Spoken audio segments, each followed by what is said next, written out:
the fuck? The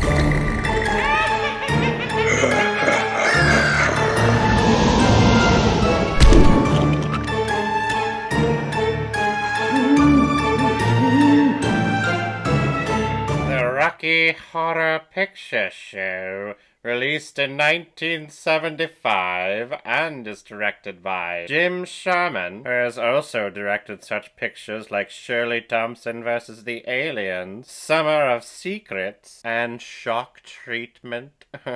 And this film is starring Susan Sarandon, Barry Bostwick, Meatloaf, and of course the incredible performance from Tim Curry, which, to be honest, is probably going to be the only positive thing that I'm going to say about this movie, because I have no idea what this movie is, what the story is, what the fuck is going on, but apparently it has a cult following. It's popular. It's so popular that the reason why we're talking about the movie today is because it was a PayPal recommendation and donation from one of my subscribers and contributors on this channel. Name the Stars. You're one of the biggest supporters of this channel, and this was part of one of the several bundles that you sent my way. And of course it's Halloween time for me, and it's like, yeah, this has got to be on the list, and because we got to talk about it, because there's always at least that one person at a party, at the Halloween party, that dresses as one of the characters, probably Tim Curry's character. There's always that one person. This movie is so freaking popular, and I don't understand. Janet and Brad are on a road trip after being newly engaged. But during their strange, creepy, scary nighttime drive in the rain in the middle of the woods, their car gets a flat tire. However, they did notice that they passed a strange, humongous castle about a mile back, so the couple journey to the castle to borrow their phone. Little do they know that this castle is inhabited by a bunch of weirdos. So now Brad and Janet are gonna find out just how hard it is to ask for a phone call from Good Samaritans. Or Good Samaritans from the planet of Sexual Transylvania. My best Tim Curry impersonation. I think it's pretty damn good. I'm sticking to it. And my plot summary does warrant the Rob Schneider-ian narration, because, I mean, what is this movie? I have no idea how to talk about this. The movie is just so freaking stupid to me.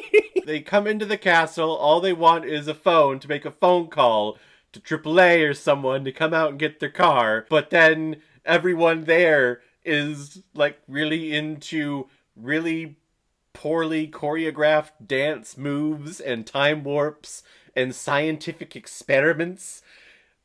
All they wanted was a phone call. And then Tim Curry shows up as Dr. Frankenfurter, and apparently he has failed his mission from the alien race that he belongs to.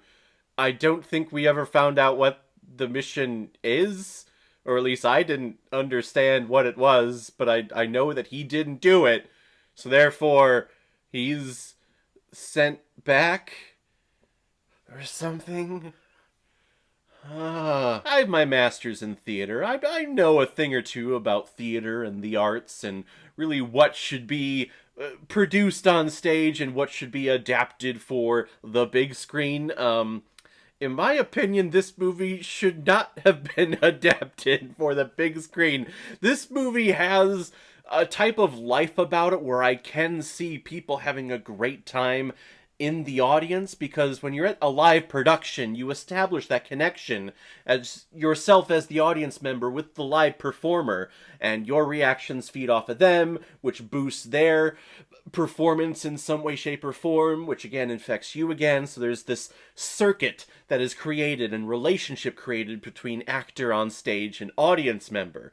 In a film, that doesn't exist, because the performances are just recorded and they're the exact same performance constantly, regardless of how you're reacting in the audience. So I feel this movie belongs in that setting, in a live production, because there's a lot of give and take and a lot of feedback between the actors and the audience. Just sitting there in the theater watching this, or I guess in my living room watching this, I feel no connection to anything, because really the main issue for me is that I don't know what the story is. I don't know what the plot is. What the fuck is going on? Frankenfurter is creating an Adonis type person to fuck, but then Meatloaf shows up as, I guess how I read it was either he was a previous creation or a previous boyfriend of either Frankenfurter or some of the house staff, and then he died. And then they ate him at the dinner party, and then a doctor shows up, and apparently he, like, knows Frankenfurter. This should be a new series that I do on this channel. Caleb explains, or tries to explain, the plot of terribly written movies that he just doesn't understand. I don't know, I'm still working on the title. But yeah, just take a movie like this, where I have absolutely no idea what's going on, and I try to explain the plot to a layman, or someone who hasn't seen the movie, or to someone who has seen the movie so that they can correct me, because maybe they would know. Because I sure as fuck don't. I will say it again though, Tim Curry is the best thing about this movie. When he is on screen, my confusion and everything kind of just takes a back seat in my brain, and I go, oh, it's Tim Curry, and he's killing it. In his lingerie, leather and lace getup that he has on, he's absolutely awesome. Who his character is, what his motivation is, what he's doing here, I, again, have no idea. But Tim Curry looks like he's having a lot of fun, therefore I'm kind of having fun, even though I don't know, again, what the fuck is going on? It is interesting seeing Barry Bostwick with not white hair and not the mayor of New York City. So, like, that was cool. He was young once. And Susan Sarandon is alive. I know that they're having fun and they're playing off of just the ridiculousness of this movie, but the less I hear Susan Sarandon attempt to sing, the better my life will be.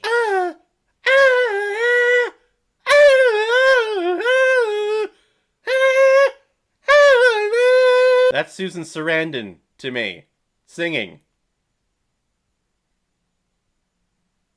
My ears are bleeding. This movie has a cult following. Cool. You keep your cult to yourself, and you guys go watch this movie as much as you want. I won't. I just won't. Tim Curry's great. Other than that, though, I have no idea what's happening, and if I don't know what's happening, how can I get invested in the movie at all? Everyone is just acting weird for the sake of acting weird and being weird, which is cool, I guess. It's Halloween time. People can be weird.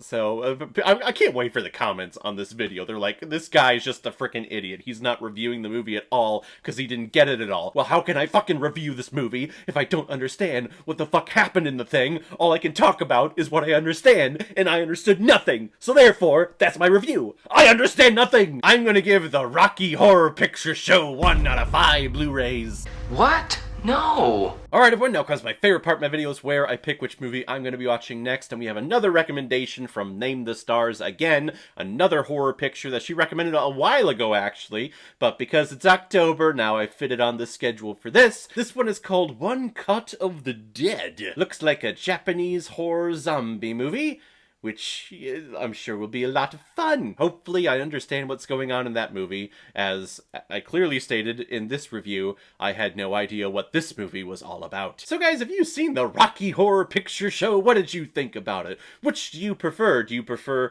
the picture movie version, or do you prefer the live theatrical production? Whatever you thought, comment below, let me know what you thought about it. And as always, if you like what you see here, if you like my take on movies, then hit the subscribe button and make sure you hit that bell. See you all the next time I release my next movie review. So guys, I will see you next time on the channel, but in the meantime, be well, be good to each other, and go watch a movie. Take care, guys.